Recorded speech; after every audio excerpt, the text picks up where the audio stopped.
Hey, hello everyone. Welcome back to my YouTube channel Biology Exam Preparation with Nilesh Anandwani.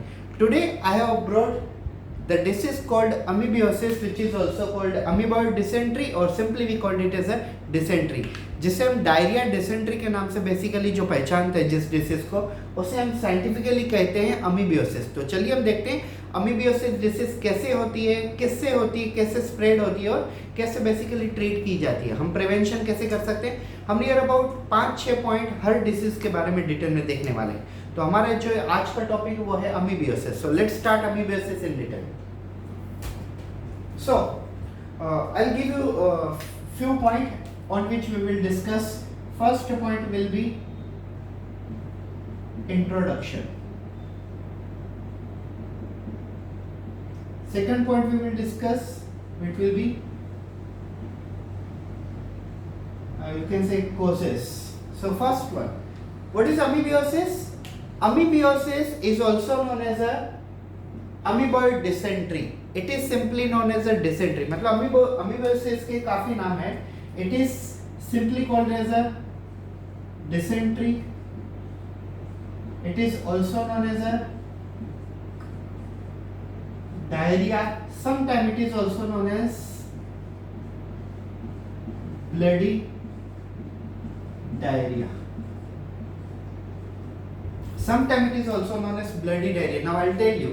Generally dysentery में जो हमारे intestine होते हैं, small intestine और large intestine, उनके colon में से कभी कभी ब्लड भी बाहर निकलता है और इसके लिए हम इसे ब्लडी डायरिया भी कहते हैं। और जनरली इसमें डिहाइड्रेशन होता है, इसके लिए हम इस डिसीज को डायरिया भी कहते हैं, डिसेंट्री भी कहते हैं और सिंपली इसका नाम है अमीबियोसिस और amoeboid dysentery. Amoebiasis is generally caused by what? It is generally caused bye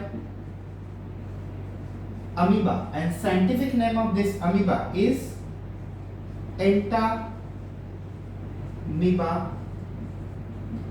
histolytica.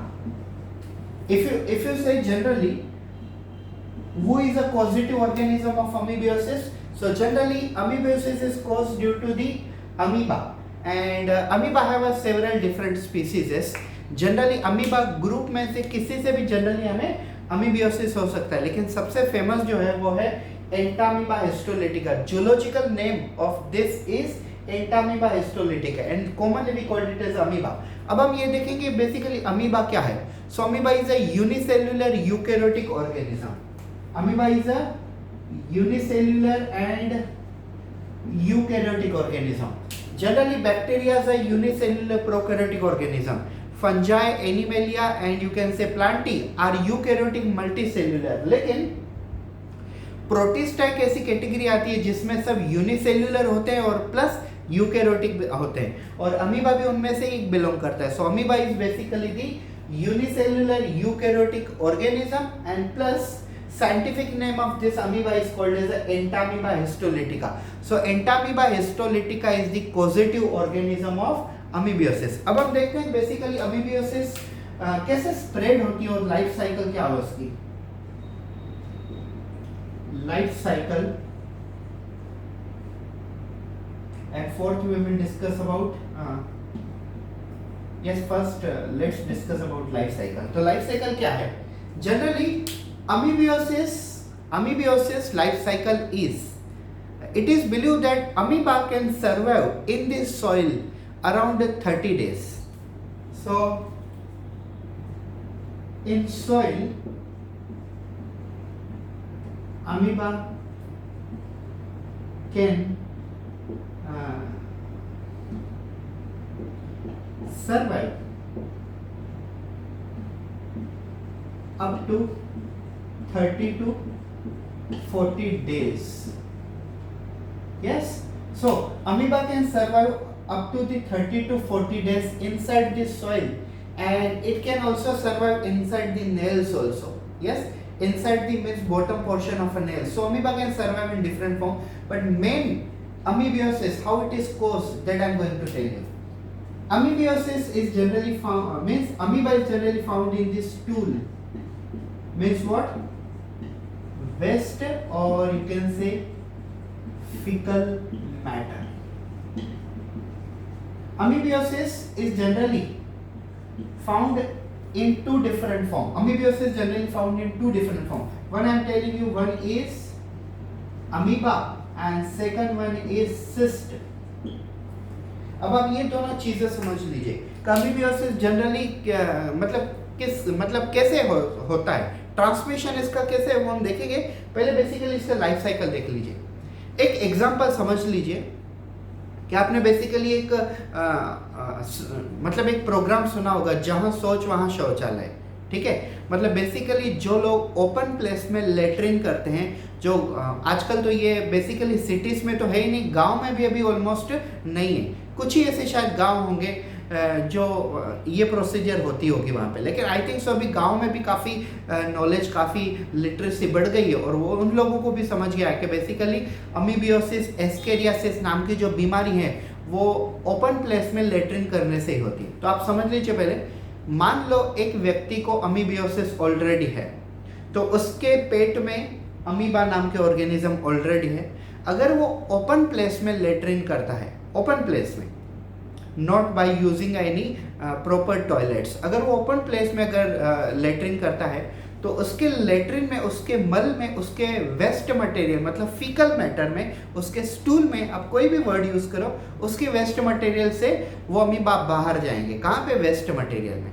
और वो वेस्ट मटेरियल जब बाहर होगा, जब तक वो अमीबा बॉडी के अंदर है हम उसे कहेंगे अमीबा, लेकिन जब वो अमीबा वेस्ट मटेरियल में के थ्रू बाहर जाते हैं तब वो अमीबा नहीं कहलाते, तब वो कहलाते हैं सिस्ट. ठीक है, तब वो कहलाते हैं सिस्ट. अब मैं आपको इसकी आगे की कहानी बताता हूं.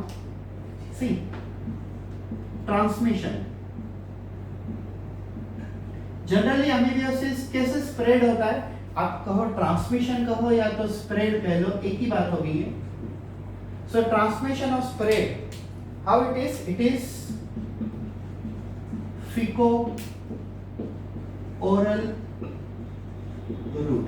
What is fecal-oral route? Fecal-oral route means एक बंदे को अमीबियोसिस है, उसने वेस्ट मटेरियल को ओपन प्लेस में एक्सक्रिएट किया, मतलब उसने ओपन प्लेस में एक्सक्रिएशन किया, तो उसकी बॉडी से जो वेस्ट मटेरियल बाहर जाएगा उस वेस्ट मटेरियल में अमीबा भी होंगे. तो जब तक अमीबा पेट के अंदर होते हैं, बॉडी के अंदर होते हैं, हम उसे कहते हैं अमीबा. लेकिन जब वो अमीबा बाहर निकलते हैं, लेटरिन में चले जाते हैं, लेटरिन के थ्रू बाहर जाते हैं, तो हम उसे कहते हैं बेसिकली सिस्ट. क्या कहते हैं उसे? Cyst. So inside the body it is called amoeba, but outside the body it is called as a cyst. अब आप ये सोचो, वो वेस्ट मटेरियल बाहर है, उसके अंदर सिस्ट है. हमने यहाँ पे डिस्कस किया कि अमीबा कितने दिन तक सर्वाइव कर सकता है? 30 to 40 डेज तक. मतलब 30 to 40 डेज तक वो सिस्ट सॉइल के अंदर सर्वाइव हो सकती है. अब ये सॉइल अगर उड़ के कहीं पे खाने पे बैठती है या तो पानी में जाती है, और वो खाना और वो पानी अगर हम हमारी बॉडी में चले जाते हैं तो वो सिस्ट जैसे ही हमारी बॉडी में हो जाएगी, फिर से क्या हो जाएगी? एक्टिव बन के क्या कन्वर्ट हो जाएगी? अमीबा में कन्वर्ट हो जाएगी. So this route means faecal matter to our mouth, this is called faecal oral route. Faeco मतलब वेस्ट मटेरियल, ओरल मतलब माउथ, रूट मतलब पाथवे. तो बेसिकली ये डिसीज कैसे ट्रांसपोर्ट होती है? फीको ओरल रूट से. मतलब फीकल मैटर मतलब हमारे लेटरिन, ओरल मतलब माउथ, हमारे लेटरिन में से निकलने वाले अमीबा घूम फिर के पानी में मिक्स होने के बाद, फूड में मिक्स होने के बाद हमारी बॉडी में फिर से एंट्री करते हैं. तो हम इस रूट को, इस पैसेज को हम कहते हैं faeco oral route. Hope so you got it, faeco oral route. तो ये जो फीको ओरल रूट है ये काफी डेंजरस है. अमीबा सिस्ट फॉर्म में बाहर जाते हैं और फिर से अमीबा फॉर्म में हमारी बॉडी में आके इन्फेक्शन स्प्रेड करते हैं.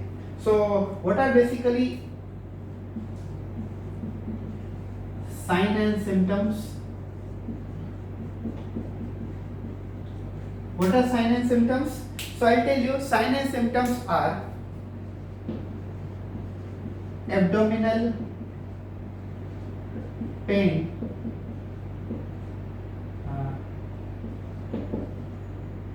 abdominal cramp,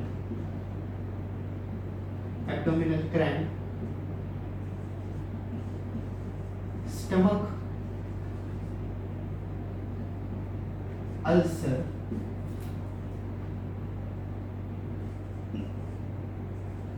abnormal digestion. Yes, तो ये कुछ साइन एंड सिम्टम्स हैं। Generally abdominal pain, abdominal cramp, ये तो बेसिकली डायरिया, डिसेंट्री जो भी हो, एस्केरियासिस, सब में ये होता ही है। स्टमक अल्सर, कुछ पेशेंट ऐसे होते हैं जिनकी अगर इम्यूनिटी कम हो तो उनको स्टमक अल्सर होने के चांसेस होते हैं। फिर एबनॉर्मल डाइजेशन, डाइजेशन कभी भी प्योर प्रॉपरली नहीं होती, प्रॉपरली डाइजेशन नहीं होती है, तभी तो बेसिकली अमीबियोसिस हमारी बॉडी में इन्फेक्शन कॉज करते हैं। आपकी जानकारी के लिए मैं बता दूं, for your kind information I would want to tell you where actually amoeba reside in our body. So when amoeba attack in our body, they first attack in small intestine, and from small intestine they move towards the large intestine. And if you do some laboratory test, like if you do some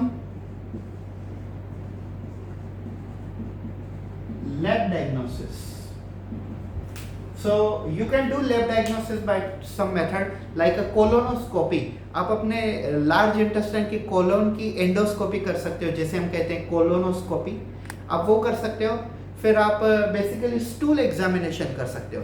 अगर आप waste material, जैसे बच्चों को अगर हो जाती है अमीबियोसिस, तो उसका वेस्ट मटेरियल अगर आप स्लाइड के ऊपर लेके उसकी एग्जामिनेशन करो माइक्रोस्कोपिक, तो आपको माइक्रोस्कोप में बेसिकली पैरासाइट दिखेंगे जिनको हम कहते हैं एंटामीबा, हिस्टोलिटिका है तो अमीबा। सो आप माइक्रोस्कोपी भी कर सकते हो, स्टूल एग्जामिनेशन कर सकते हो, या तो कोलोनोस्कोपी कर सकते हो। इनमें से कोई भी लेबोरेटरी डायग्नोसिस आप कर सकते हो। You can perform any kind of laboratory diagnosis either bye directly stool examination, inside the microscope you can see the amoeba. You can go for the microscopic examination, you can go for stool examination, you can go for colon examination by called colonoscopy, a technique. Yes, then if you think about prevention and last about treatment. Yes, so how can you go for the prevention? Simply, amoebiosis is generally means this amoeba is generally transferred from one person to another person by infected water, infected food material. You can say contaminated water or contaminated food material. अगर ये आपको word नहीं समझ रहा होगा तो देखिए, this is contaminated food and contaminated water. Contaminated हो जाना मतलब खराब हो जाना। अगर फूड में अमीबा के सिस्ट बैठ जाते हैं तो वो फूड को कैसे कर देंगे, वो कंटेमिनेट कर देंगे, मतलब खराब कर देंगे। सिंपल सा लॉजिक है उसका, खराब कर देंगे। और पानी के अंदर भी बेसिकली अमीबा आ जाते हैं, सिस्ट आ जाते हैं, तो पानी को भी वो कंटेमिनेटेड कर देते हैं। वो पानी फिल्टर होता है no doubt water treatment plant में, लेकिन अगर वो प्रॉपरली नहीं होता है और अगर अमीबा वहाँ से बाहर नहीं निकलते तो अमीबा हमारे ओरल के थ्रू, माउथ के थ्रू हमारी बॉडी में जाएंगे, या तो फूड के थ्रू, माउथ के थ्रू हमारी बॉडी में जाएंगे। दोनों ही केसेस में अमीबा हमारी बॉडी में जाना निश्चित है। उनका अमीबा का हमारी बॉडी में एंट्री करना ये फिक्स हो जाएगा, either via water either via food. तो आपको प्रिवेंशन क्या करना है? सबसे पहले आफ्टर मीन्स सबसे इंपॉर्टेंट ये है प्रिवेंशन इसका, use a proper toilets. If you don't have a toilet at home, everyone nowadays has, but if you don't have a toilet, then use a government toilet. But if such kind of facility is also not there, then try to manage, avoid the basically excretion into the open place. Yes, अगर आप open place में excretion avoid कर देते तो basically amoeba का spread amoeba spread होंगे ही नहीं। ठीक है, ये सबसे पहली बात। दूसरी important चीज, after you can say doing the excretion during the latrine, after latrine you must clean your hands with a proper anti-parasitic hand wash. Yes, and when you are drinking a water, don't drink only the normal water, just drink the water, filter. If you can boil the water, then it is one of the best option, because after boiling, if amoeba is still there, it will basically die because of sterilization process. And then when you are taking about the food, जब आप खाना खाते हो, always have a warm food material, hot food material, because in a warm food material the chances of spreading of amoeba becomes very less, or it becomes near about zero. So this is how you can prevent it. Yes, then last about the treatment. जिनको अमीबियोसिस हो चुका है, अब doctor उनको treatment देंगे। So doctor generally prescribing them bed rest, mainly doctor are prescribing them anti-parasitic antibiotic. Anti-parasitic means against parasitic. This antibiotic basically kill the amoeba as a parasite. तो उनको किल करने के लिए पैरासाइटिक एंटी पैरासाइटिक होते हैं। और important चीज, doctor generally जो अगर बच्चों को ये इन्फेक्शन हो जाता है तो बच्चों का अगर ये इन्फेक्शन हो जाता है तो बेसिकली डायरिया जैसी कंडीशन भी होती है, मतलब डिहाइड्रेशन बॉडी में काफ़ी होता है। अगर बॉडी में डिहाइड्रेशन काफ़ी ज़्यादा होता है, बेसिकली डिहाइड्रेशन मैंने यहाँ पे लिखा नहीं, लेकिन डिहाइड्रेशन नहीं भी लिखे तो भी कोई फर्क नहीं पड़ता, क्योंकि सबसे इंपॉर्टेंट चीज डिहाइड्रेशन ही होती है अमीबियोसिस में। डायरिया का सिंपल एक लॉजिकली देखा जाए तो डिहाइड्रेशन ही होता है डायरिया का मतलब। तो अगर बॉडी में डिहाइड्रेशन होती है मतलब बॉडी में से काफ़ी ज़्यादा पानी, फूड मटेरियल, मिनरल ये सब निकल जाते हैं। अगर ये कोई छोटे बच्चे हैं तो छोटे बच्चों को डॉक्टर जनरली ORS देते हैं, ओरल रिहाइड्रेशन सॉल्ट। देखिए हमारी बॉडी में फिलहाल क्या हो रहा है, dehydration, removal of water and mineral, तो डॉक्टर हमें देते हैं rehydration, oral rehydration salt. Oral मतलब माउथ, रिहाइड्रेशन मतलब डिहाइड्रेशन का अपोजिट, बॉडी में जो निकल गया है उसे फिर से रीगेन करना।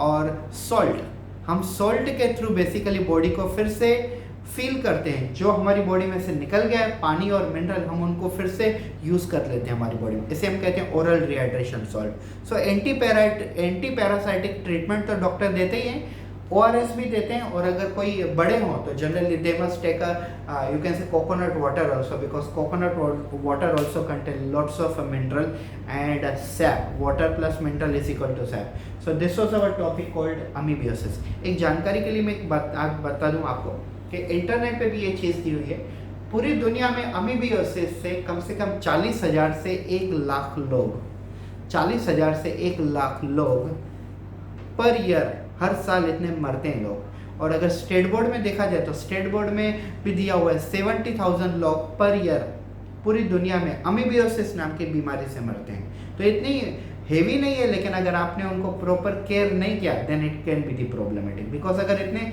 लोग मर रहे हैं तो ऑब्वियसली उसमें कुछ सीरियसनेस तो होगी।